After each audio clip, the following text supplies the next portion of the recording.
Good afternoon, Ian. How you doing?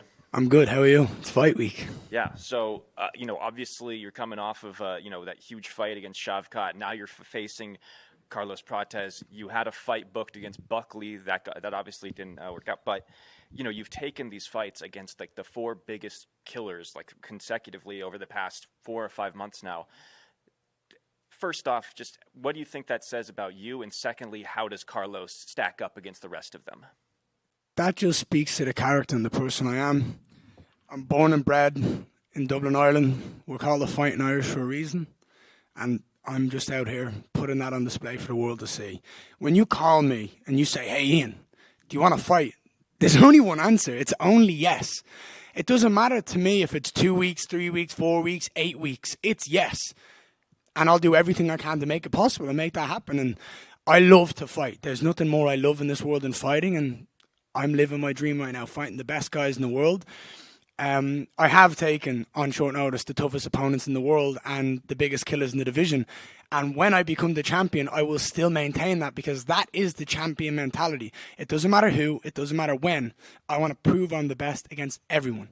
And I think Carlos is up there. I don't think, when you look at my previous opponents, I don't think he's as awkward as MVP. I don't think he's as fast as MVP. I don't think he's as well-rounded as Shavkat. And I think he's obviously just the awkwardness of it because I'm long and tall. He doesn't have the stylistic irritation that Jeff Neal does. So for me, this is a guy who I can go out there and put on full display that I am just levels and levels above him. And I'm excited to do it. And, I know that you guys had a little bit of... had a little bit of back and forth on social media. You put out a video essentially calling him a quitter because of a previous fight, and then he responded with a video of his own. Do you feel like, is this fight personal to you at all, or is this just pre-fight hype? No, I like to do my job and watch my opponents and watch their fights, and I analyze, I start to read. Look, his team is called the Fighting Nerds. They do the same thing, but they've never seen a fight where I quit mid-fight. So when I seen that, right, he put his hand in the air, he waved at the ref and said, I'm done. I have never seen that in MMA. Now, we're talking about this guy being one of the baddest men in the division, 10-fight knockouts. Well, let's show the true Carlos Prates as well. When the going gets tough, he quits. And on Saturday night, I'm going to put him in that position where he has to make a choice, and I want him to quit. He made some comments about, because you both have fought Neil Magny, how he's on a 4-fight knockout streak where a lot of your fights have gone to decision lately. What do you attribute that to? Neil Magny's soul is in my back pocket as we speak right now.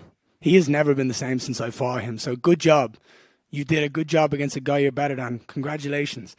I'm not Neil Magny. And if you watch the fight against Neil Magny, you know I can do just the same things you did, if not better. I'm faster.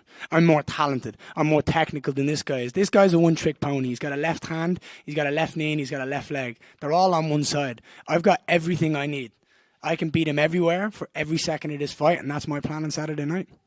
Curious what your thoughts are. He's known for Carlos is known for smoking cigarettes and taking shots. I know that you're really into your health and your diet and things like that. What are your thoughts on Carlos smoking cigarettes? Do you think it affects his cardio? Look, the dude smokes American cigarettes, drinks Irish whiskey. Meanwhile, I'm in Brazil having Guaraná, Açaí, and Paçoquita. I'm more Brazilian than this guy is. Do you know what I mean? So I'm not only this, I've got his whole country wanting me to win. And I think that's just, look, that's his life choices. That's nothing for me to get involved in. Do you know what I mean? He can do whatever he wants with his life, and we can all sit here and talk about it. At the end of the day, Saturday night, he's going to step into that octagon with someone who's a complete professional. I'm going to manhandle him any way, shape, and form I want. I will manipulate him, and there's nothing he can do to stop me. I remember after your fight against Daniel Rodriguez, you guys ended up hanging out a little bit in Miami, I think. I forget where it was, but you guys became very good friends. I know that he was helping you a little bit in this camp. You reached out to him to help sort of emulate a southpaw, if I'm not mistaken, right? Dude, he helped me for Jeff Neal. He came and was in my corner. Yeah. There's one thing that I think about fighting.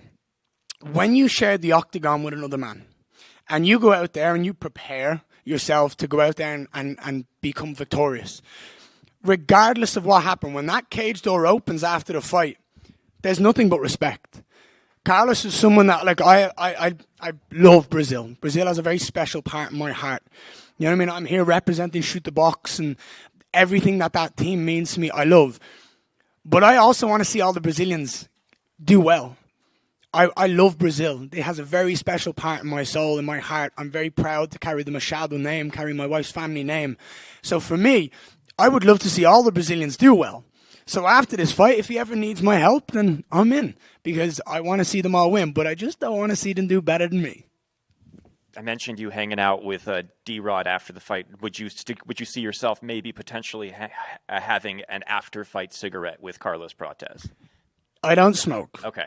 I don't smoke, so I won't. But I tell you what, we can sit down and chat about how I knocked him out, and I can teach him how to get a little bit better. Last one from me. Just curious about your thoughts on the fight nerds and just sort of how they've sort of taken over MMA or become very popular over the past 5-6 months. I love them. Yeah. I absolutely love them. I think what they're doing is phenomenal. The confidence, the attitude in the way they fight, I think it's amazing. And it takes a special type of tension or personality like Shawn in the last fight to be able to point at someone mid-fight, talk to them mid-fight, and then go out there and just completely annihilate them. I think they're amazing. I think they're a team that are doing very well, and I'm excited to see them unfold, and I'm excited to see how they go. My favorite is Rufi. That guy's style is absolutely beautiful. I've said it once, I'll say it again. It reminds me of an OG Conor McGregor, the old school.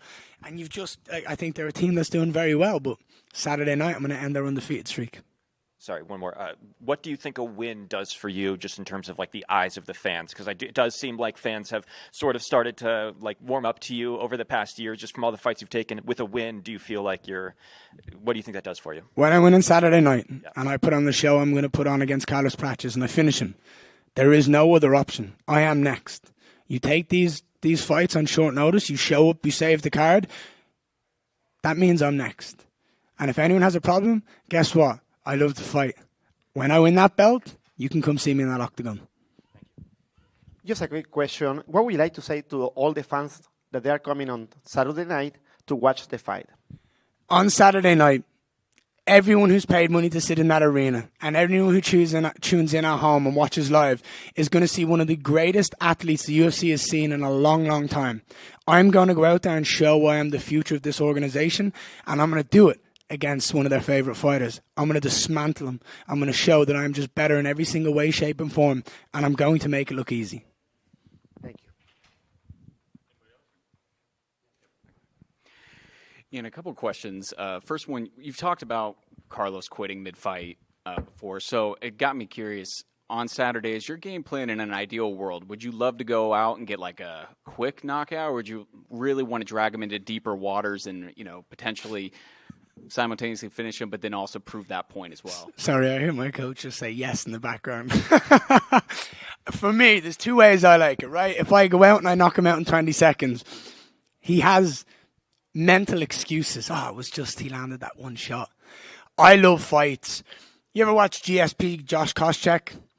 And everyone's like, Josh Koscheck is the best wrestler we've ever seen. And what happened? GSP went out and dominated him. Josh Koscheck has no excuses in that fight.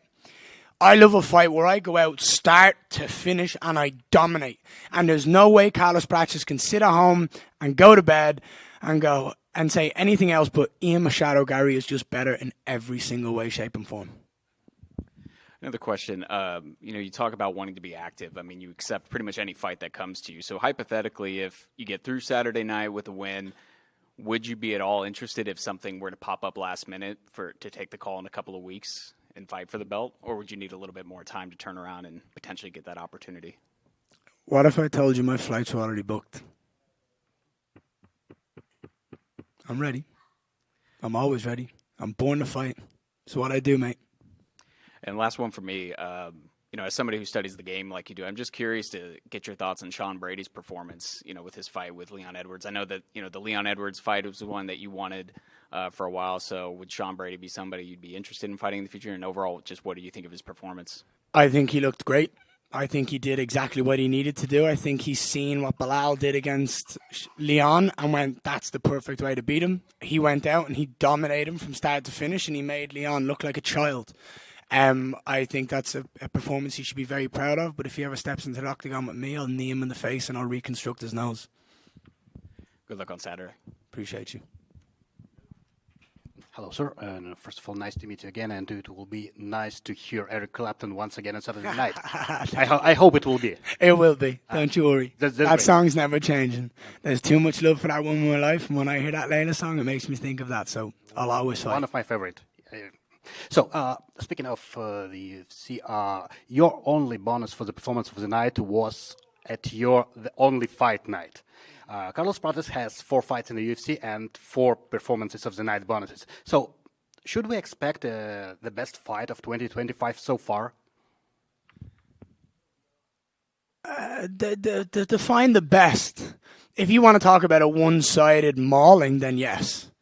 But I don't think he's going to have much to offer for me. He'll be up here, he'll sit here confidently, and he'll say whatever he wants to say, and he should say it, because he is riding a 10-fight knockout streak. Shavkat was 18-0 with 18 finishes. How did that fight go?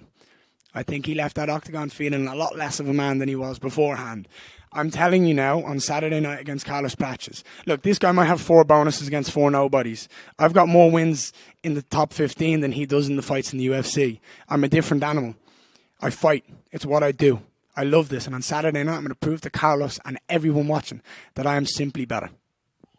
And one more for me. There are now lots of rumors that Islam Makhachev wants to go up to your He's division. so good. He's so good. Are you looking forward to face him? I've said this, right? So I believe Bilal's going to win in Canada against Jack Della Maddalena if they fight. And I believe Jack is just going to get swallowed. I think Bilal has everything to beat him. And then I know there's team complications, or Bilal doesn't want to fight Islam because of the training and stuff like that.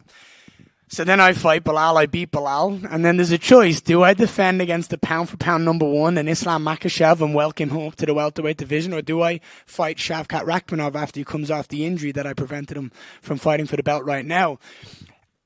I have nothing but love and respect as a fighter and a fight fan for Islam Makhachev. I think he's phenomenal, and there is a reason why that man is number 1 in the world. If he wants to come up and I have that belt, it would be an absolute honor to share the octagon with him and prove to myself and the world the talents that I have. I think he's phenomenal. I think he's amazing. I think it would be an incredibly tough fight because he's amazing everywhere. But I believe both me and Islam show the new evolution of MMA fighters. You can't be good in one area. You have to be great in every area. And that's what I believe me and Islam are. So if that fight's ever on the cards, then out of respect for that man and everything that he's done, it would be an honor. It would be an honor to share the octagon with him. And very last one from me. You said that if you win, you want to be next for the title. But if Della Maddalena win, it's obviously that Islam Makhachev will be next for the title. So does it mean that you will cheer Bilal in Montreal? Well, it's not that I'm going to cheer for Bilal. I just think he's going to win. I think he has. I've seen Jack Della Maddalena being ragdolled by people that aren't as good as that game as Bilal. So I think it's a perfect stylistic fight for Bilal. But to your point, if Jack wins and Islam Makhachev comes up, then every single person in the welterweight division can sit the fuck down and give that man the respect he deserves. Does that make sense? He's the number 1 pound-for-pound fighter in the world. What you do is you sit down, you shut your mouth, and you say, okay, you're next. So you're good with that? 100%. I give that man respect, and I'll just tell him that I'm next. Does that make sense? When he fights, I'll fight him afterwards. But I'll give him the respect he deserves, and I believe everybody else in the top 15 should do the same. Thank you, sir. Good luck. Thank you. Appreciate it. Have a great day. Enjoy the show. Go ahead. Sorry, this just popped up yesterday, actually. Conor McGregor put out a tweet to Michael Chandler about, that basically implying, that we have unfinished business. Then Michael Chandler responded. Just curious, as a fellow Irishman, do you think that he is trolling Michael Chandler at this point, or do you think that he actually does want to come back and fight? What are your thoughts? I think he's the best in the world at getting people to talk about him. And no matter what he does, we're always going to talk about him. Just like my company did. Yeah, thank you. Appreciate you guys. Have a great day.